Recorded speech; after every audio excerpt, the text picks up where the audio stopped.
paling mengerikan adalah pada saat dia digigit ular beracun. Dia pernah digigit ular beracun, itu benar-benar antara hidup dan mati. Pada derajat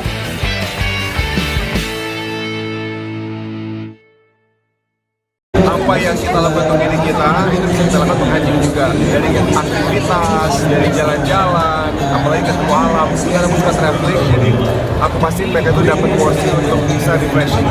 Jadi kesehatan itu penting satu.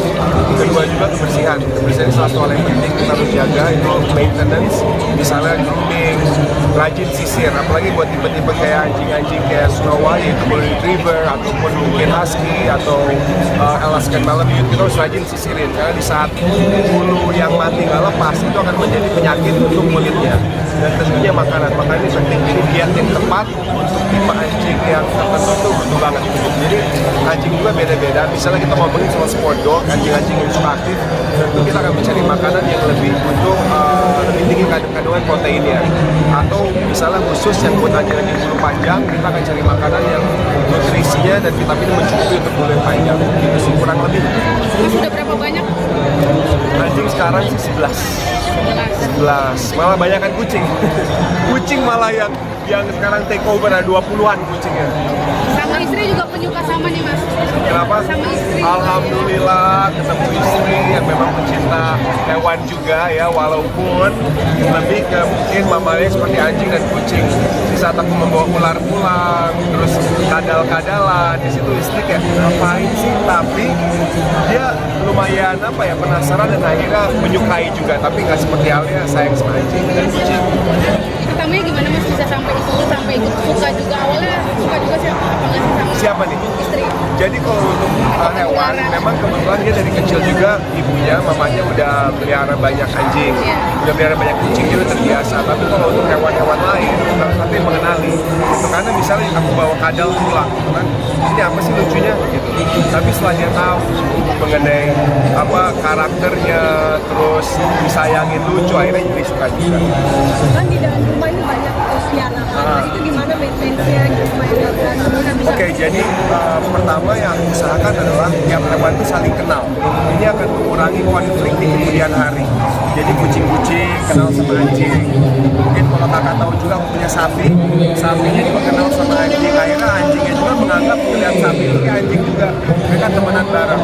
Tapi memang yang namanya kita hidup bareng, ada kalanya di saat ada ketidakcocokan di antara hewan-hewan tersebut. Biasanya malah di antara anjing sama anjing atau kucing sama kucing. Nah, kita memang harus cepat sigap dulu. Kalau memang terjadi berantem, kita harus pisahin. Dan kalau memang terus mereka berantem terus, kita harus pisahin secara kandang dan lokasi. Dan itu kita lakukan karena anjing pun ada kubunya. Gitu. Nanti ada timnya Anubis, ada timnya Snow White, ada timnya Prince. Nah, kita harus pintar rolling. Mas punya banyak 11 anjing sama kucing itu. Untuk perawatannya sendiri kira-kira sulit nggak sih atau dan menghabiskan budget berapa ya? Wah, kalau budget sih lumayan ya. Aku nggak hitung-hitung, kadang-kadang suka takut sedih kalau kamu hitung ya. Cuman budget lumayan, tapi itulah di saat kita merawat hewan, kita harus siap dengan konsekuensi, yaitu baik waktu, tempat ya, space, dan biaya. Paling besar itu di makanan atau di apa? Paling besar pasti di makanan, karena jumlahnya banyak. Kucing dan anjing jumlahnya banyak. Seberapa sih sendiri seperti apa sih? Aku sih pada dasarnya memberikan kurang lebih yang sama ya. Pokoknya kayak semacam di sini ya kan ada banyak variasi.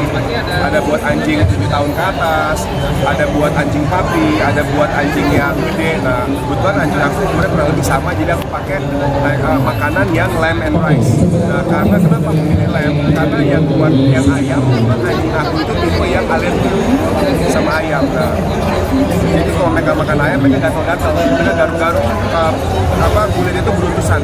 Jadi aku udah menghindari itu. Ada lamb and rice. Jadi kalau kita mau makanan yang aman buat anjing, biasanya yang gatal-gatal itu antara lamb atau domba. Itu udah koleksi lama, pernah ngerasa capek atau jenuh? Kan Mas Bima juga banyak aktivitasnya nih. Sebenarnya kalau capek atau jenuh enggak, tapi ada kalanya aku sibuk, akhirnya waktu yang biasa aku luangkan untuk mereka itu tersita.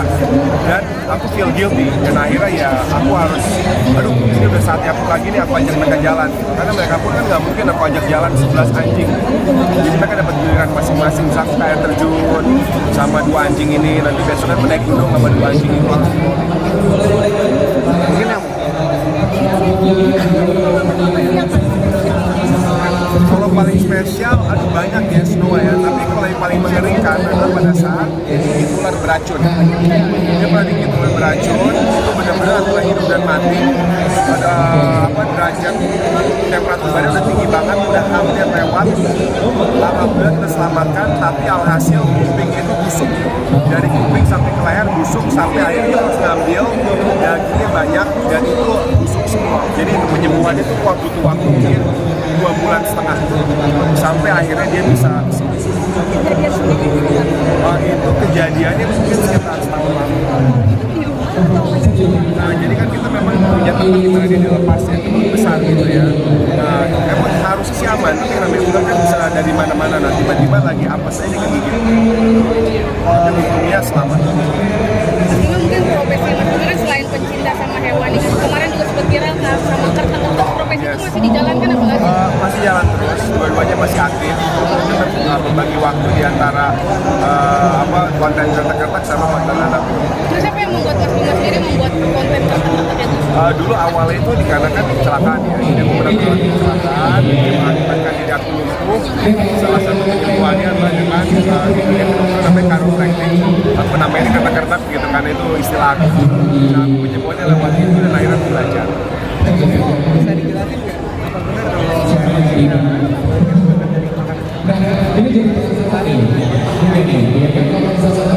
kalau sebenarnya gini, pada dasarnya hewan itu harus ada minum ready. Jadi kita nggak bisa bilang kayak makanan sama makanan kemasan gitu, karena kan memang orang pemikirannya makanan yang kemasan itu lebih kering. Tapi dengan makanan apapun, fresh water atau air segar itu harus selalu ada dan tersedia. Jadi kita nggak bisa kayak minum, kalau makan kita bisa gini, makan 2 kali sehari atau makan sekali sehari atau ada 3 kali sehari, tapi kalau minum harus selalu ada. Untuk mereka minum itu penting banget agar hewan baik anjing atau kucing nggak dehidrasi. Karena mereka tuh udah langsung insting, kalau mereka butuh minum mereka akan minum, dan minum nggak ada bahaya buat mereka. Tapi kalau kita kebanyakan kasih makan itu bisa obesitas, dan obesitas itu akhirnya lari ke banyak penyakit. Untuk komposisi sendiri makanan yang lanjut dengan makanan olahan dari luar Nah gini, kalau makanan olahan itu yang harus kita perhatikan adalah begini, nggak semua makanan safe buat anjing. Contoh, tulang-tulang. Ada anjing-anjing bisa keselap, ada yang bisa mengganggu pencernaan mereka gitu.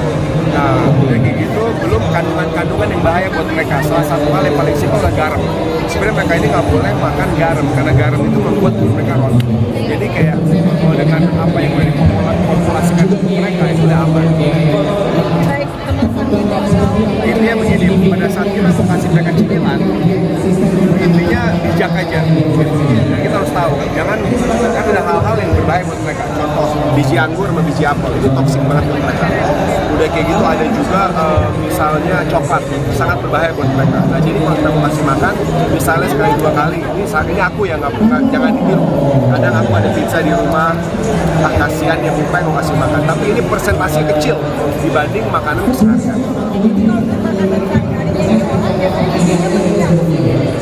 Macam-macam sih, tergantung orang masing-masing. Cuma mungkin hewan peliharaan apa lagi nih yang masih penasaran belum kecapai pengen Belum dipelihara? tercapai, aduh gimana ya? Hewan aku udah banyak banget. Yang ada aku dimarahin istri kalau bawa hewan terus. Apa aja sih sekarang berarti Anjing 11, kucing 20-an. Ada ular piton 2 yang panjangnya hampir 6 meter. Udah kayak gitu ada belutang 2, ada belutang ada 3, ada gecko, ada bearded dragon, ada burung merpati pos banyak gitu kan. Terus baru nambah lagi burung sirip gagak. Jadi banyak banget di luar. Jadi kayak kebun binatang ini. Nah ya semi kayak gitu. Tapi bakal bikin kebun binatang mini. Sebenarnya enggak sih, sebenarnya enggak. Tapi aku senang aja pelihara di rumah, dan karena sekarang ada baby juga kan, biar dia pencinta hewan.